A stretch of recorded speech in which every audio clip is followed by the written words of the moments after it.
7 tips sukses road trip bersama si kecil. Boleh nggak ya si kecil itu diminta untuk tidur sepanjang perjalanan? Atau malah sebaliknya, suruh nonton aja daripada dia rewel di mobil? Yuk kita langsung bahas di video berikut ini. Thank you, Mama.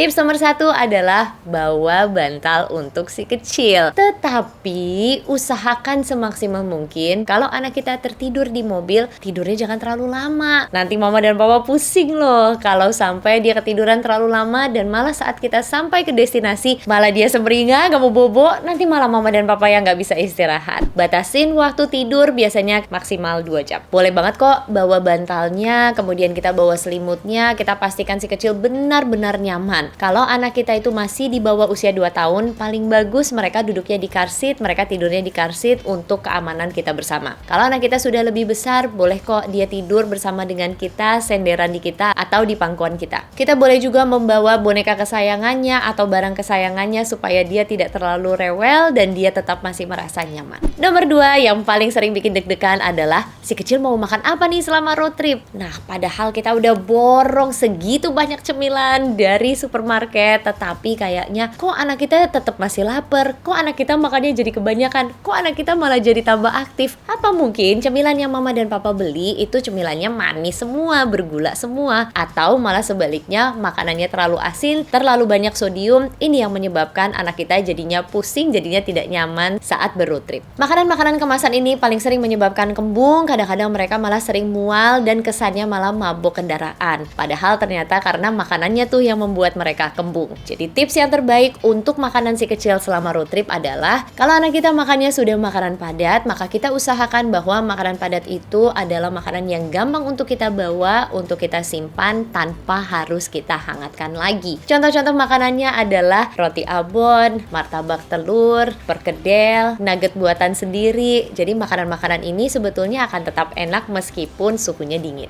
Buat anak kita yang belum makan makanan padat, kita boleh banget kok bawa MPASI fortifikasi. Gak ada masalah sama sekali untuk memberikan fortifikasi kepada anak kita. Nyaman banget, kita tinggal tambahin air panas aja untuk mengaduk MPASI fortifikasi tersebut. Tips nomor 3 adalah bosan saat di mobil. Pasti akan bosan, tetapi kalau anak kita terus-terusan nonton, dia malah bisa mabuk kendaraan karena seharusnya nih mata kita dan badan kita bergerak secara bersama-sama. Kalau mata kita terus-terusan terpaku ke screen time atau ke tab atau ke TV dan badan kita sedang melaju dengan kecepatan kendaraan, maka ini yang membuat kita malah jadi pusing, mual, dan mabok. Jadi anak kita yang sering baca buku di mobil atau sering nonton di mobil, yuk kita hentikan terlebih dahulu, apalagi kalau road tripnya panjang. Jadi kalau nggak nonton terus harus ngapain dong? Tips nomor 4, kita harus jauh lebih kreatif. Kita berusaha untuk lebih kreatif di mana si pengemudi juga bisa ikutan main game. Jadi mungkin mama dan papa yang lagi nyetir nih tetap bisa main game dengan aman, yaitu kita main adu cepat untuk mencari benda-benda di sekitar kita. Contohnya, siapa duluan yang bisa menemukan mobil merah, atau siapa yang bisa menemukan bis kuning, dan sebagainya. Jadi kalau kita bermain seperti ini, anak kita jadinya terpaksa untuk melihat keluar, dan ini adalah salah satu solusi untuk mengurangi mabuk kendaraan. Tips nomor 5, kalau kita udah capek bermain dan udah ngantuk, kita mau santai-santai, boleh banget nih kita mainkan musik, tapi usahakan untuk selalu bergantian. Jangan sampai kita terus-menerus hanya menyalakan musiknya si kecil. Mama dan papa juga pasti akan bosan kan? Sekalian mengajarkan si kecil untuk bertoleransi, maka kita gantian pilih musiknya. Mama dulu, kemudian si kecil, baru papa, kemudian mama lagi, baru si kecil, baru papa gitu ya.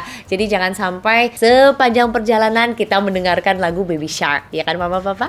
Tips nomor 6 adalah usahakan untuk selalu berhenti kira-kira setiap 1,5 sampai 2 jam. Jangan sampai kita udah pegel-pegel, anak kita udah rewel, nanti malah susah makannya, susah tidurnya. Jadi setiap kali ada rest area, boleh banget nih kita berhenti. Meskipun nggak mau ke kamar mandi, nggak apa-apa, stretching dulu aja sebentar, 5-10 menit, kemudian kita balik lagi ke mobil. Nomor 7, baju yang dipakai oleh si kecil tuh ternyata penting banget. Kalau road tripnya itu lumayan panjang, lumayan lama, nggak apa-apa kok, dia biar aja pakai piyama. Nggak usah baju yang keren-keren, nggak usah baju yang terlalu tebel, karena nanti kalau dia kepanasan di mobil, malah akan rewel.